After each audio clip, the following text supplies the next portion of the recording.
47 Sports. Mike, Coach Day was saying that he thinks Justin is light years ahead of what he expected at this point. Can you elaborate on that, just how far along he is compared to where you thought he'd be at this point? Well, I don't go into it with any preconceived notions. Take it for what it is and try to get better every day. I know it's coach speak, and what we're trying to do is just find ways to improve every day. And off every practice, off every game film that we review, find ways to get better. And how can we help him become the best quarterback that he can be? We're not there yet. And the best part is he knows that there's a lot of room to improve. So it's fun working with him. It's fun working with Coach Day, and we just need to keep on the path that we're on and just be consistent in our approach on a day-to-day basis. Is there anything specific that you want him to get better at? I'm sure it's everything, but is there anything, one thing that's at the top of the list? Well, I think the two things that we always preach is just eyes and feet. Make sure your eyes are right. Your eyes are where they need to be. You're focused on whatever movement key it is, whatever specific route we're running or whatever specific coverage it is we're going against. Make sure your eyes are where they need to be, and then make sure your feet are where they need to be. Be rhythm, be on balance, and throw the ball with good timing. Very important. Far left, Lori. Coach, Justin said that he thought he had an issue with his footwork a little bit on Saturday, this past Saturday, but that it wasn't an issue he felt he had a lot of trouble with the first two games. As his position coach, when you hear something like that or see something like that, is it more of a concern because it hasn't been a problem consistently, or less of a problem because it hasn't been cropping up consistently? I think it's so early still that when you say the word consistently, I don't know how much sample size we have for that to even come up. We need to continue to improve upon those things that I just mentioned with our eyes and with our feet, and be more consistent, whether it be in our drill work and then carry it over to drills like 7-on-7 and see it in team, see it in practice, and then see it in the games. But you can go across the whole spectrum of quarterbacks, whether NFL or college, and you can nitpick footwork and try to get better at those components of the fundamentals that we teach every day, and there's always room to improve. There's always something throughout a game where the footwork could have been a little bit more efficient, and those are the things that we try to critique and get better at every game, every practice. I think going into this season, the assessment from outside the program was there were concerns about depth at quarterback here, and yet you've gotten some good backup play, and from what I'm hearing, you've gotten good performances from your scout team quarterbacks. Could you discuss what they've been bringing to you guys? Well, they are very dependable, and I'm not down there when the scout team's going against our defense. But the young coaches on defense do give us feedback of how they're performing so that we can help them and encourage those guys to give great effort, and they have been giving tremendous effort. And J.P. Andrade, for example, played a lot of scout team wide receiver last week and gave tremendous effort. That's the type of attitude that permeates throughout this whole entire team. Front row, and that was Lori from 610 WTVN. Front row right, Austin from Letterman Row. Mike, what to this point has given Chris the edge to be the first guy off the bench? Well, I think, his approach, I think a little bit more familiar with the system, and we're still, working through the evaluation process and evaluating those guys on a day-to-day basis. So each practice brings an opportunity for us to take a closer look and to give those guys more reps and to see, who will be as we continue to move throughout the season. How different is it to manage that or evaluate once you get into the season? You want Justin to get ready on Saturday, it's not training camp. The reps, I would think, are smaller for those two to compete. How do you manage that once you get into the year? You have to be really smart, and you have to try to organize it in a fashion of what plays suits them the best, what they feel most comfortable with, and what areas they need to grow, and what specifically we need to do to help prepare them the best to win us a football game. Front row right, Joey from the Columbus Dispatch.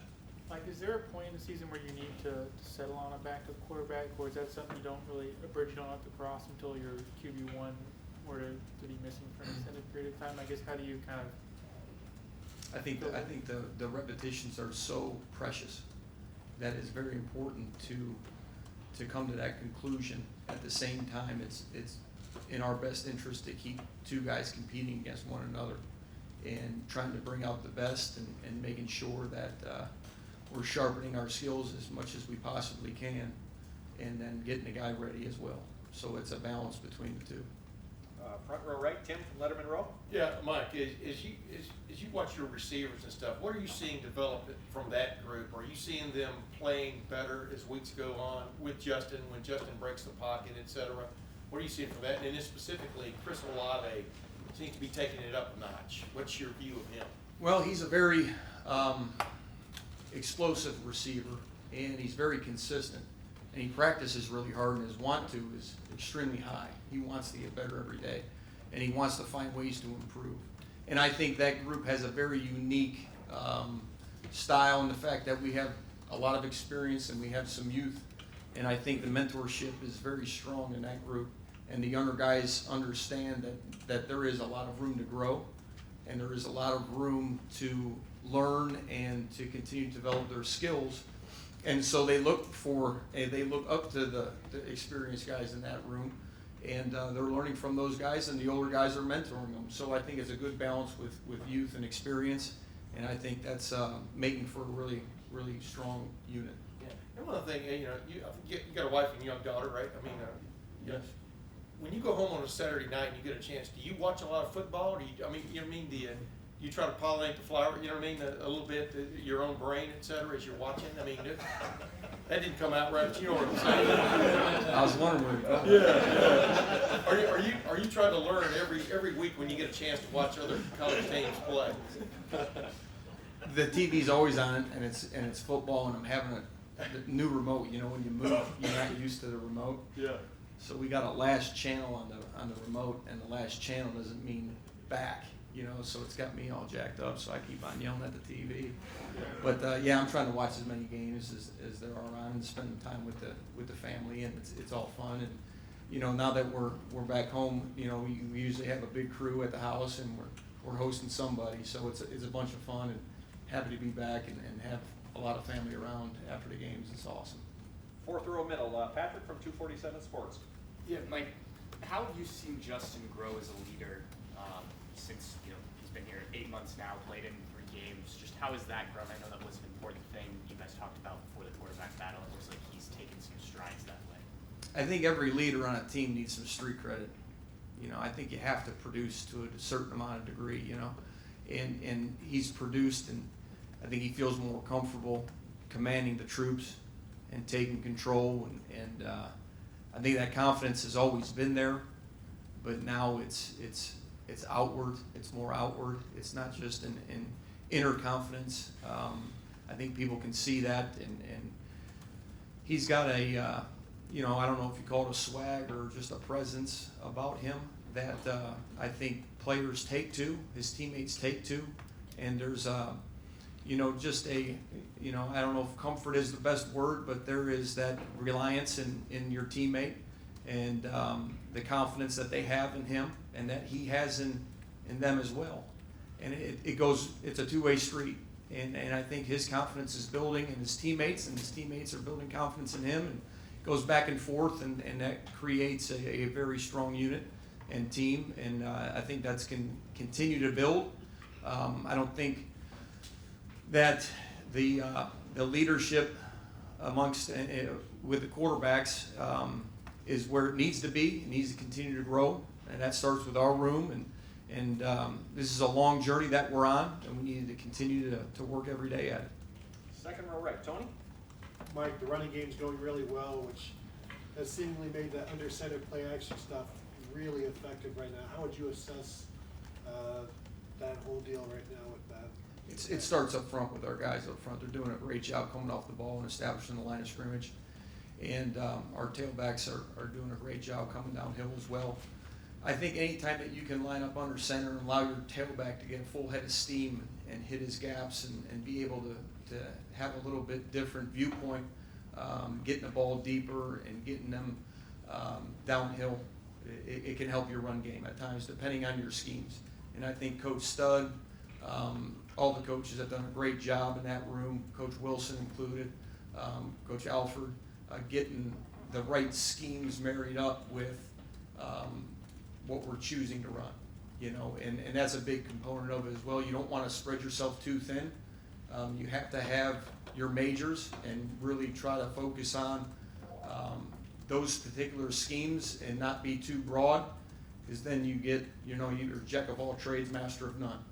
And so those guys need a lot of credit, and the guys up front are doing an extremely great job of coming off the ball and mauling people. We need to continue to do that. And it starts in practice. Our guys practice really tough. They practice with great effort, and it's fun to see that growth. We got time for 2 more questions. Front row left, Mitch. Hey, Mike, I understand, the focus on getting better every week, but when you have this type of schedule where you have the first 3 games like you did, and then you have another one like this before you get into the meat of the Big Ten, how difficult is that to keep the players on task and keep the focus on, getting better? I think Coach Day does a tremendous job of getting the players' attention in his meetings, and he has a way of addressing a team that keeps it very energetic and purposeful. But I think the biggest thing with this team is that when we practice against our defense, you can't hide. We compete at a very high level on Tuesday, on Wednesday, on Thursday, and we go good on good, and that helps. Regardless of the opponent, we're getting better. We're forcing, with that competition, we're forcing each side of the ball to get better, pinning each other against each other to create that competition.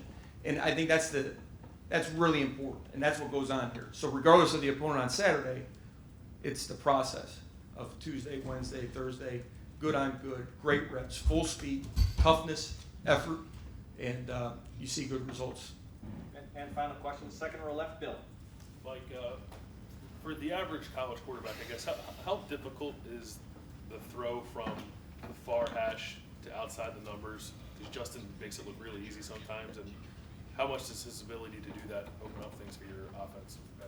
I think it's a very interesting point that you bring up. I think it can be very difficult if you're not loaded up, if you don't have good transfer of weight, if you don't have good timing, if you don't have a good rapport with your receivers, if you don't have good protection. There's a lot of things that come into it. How are you protecting those field throws? What particular coverages are you going against? Many, many, many factors fall into that. But the most important factor is the ability to have the arm strength to get it there. And he has that, obviously. At the same time, we have to be correct in our footwork, in our transfer of weight, and how balanced we are, and all of that plays into that. And most importantly is protection. I know I praised the offensive line earlier on the run blocking, but the pass blocking is just as good thus far. And those are the main keys in making field throws. Are you able to have a more diverse passing game because of that?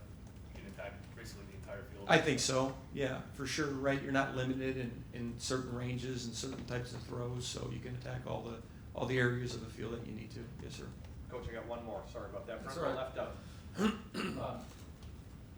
All the things you guys do in the passing game, where does explosiveness fit into what you want to do in terms of taking care of the ball, moving the chains? How does the risk reward of making big plays fit into your plan? It's a great question. Again, you don't want to be 2nd and 10. So there's got to be that understanding that big plays will occur, and what situations, depending on who you're going against, what coverages they run, those situations kind of, I don't want to say fall into your lap, but certain situations there's a higher percentage for a more explosive play than others. Some of it may be on 3rd down, depending on how much man we're covering or playing. And some of them may be on 1st and 2nd down, depending on what types of schemes that you have from a play action standpoint. But the biggest thing is you want to stay on schedule, so there's that balance. And, that's why you see certain teams try to stay on schedule on 1st and 10 and not taking shots down the field because they don't want to play behind the sticks. So that is the conversations that we constantly have on a day-to-day basis as far as which schemes we plan on going with in a game and what are our 1st down calls, what are our 2nd down calls. And Coach Day does a tremendous job of making sure that, building progressions within our structure so that the deep ball is not there, you simply take your checkdowns and you're still being efficient with your throws and managing the game and staying on schedule. Those are the keys. The hard ones are when you're calling a 2-man route, you're taking a shot down the field. And I think the biggest thing is when you're calling those plays, you have to have faith that your guys are going to get open. You have to like your matchup. So who are you going against? What's the matchup? All of those things come into factor when trying to manufacture explosive plays down the field. And last thing on Justin, he's played so well, you guys have played so well offensively. When we talk to Justin, he's pretty straightforward. He's not giving us a lot of juicy quotes about how good he is so far. Why is he like that? Oh, you'd have to ask him and his dad and the folks that raised him. I mean, I can't go into, the psyche of him and why he's not juicy, as you say. I don't know. Yeah, I don't know. I think right now he's probably just trying to make sure that he's saying the right things in the media and doing the right things and gaining the respect of the fan base and his teammates. And he knows he hasn't arrived yet. It's early, and there's a lot of work to be done. And I think the personality will naturally come. And I don't think you can force something like that. And I think he's doing the right things of just being himself. And that's all he needs to do. Great. Coach, thank you very much.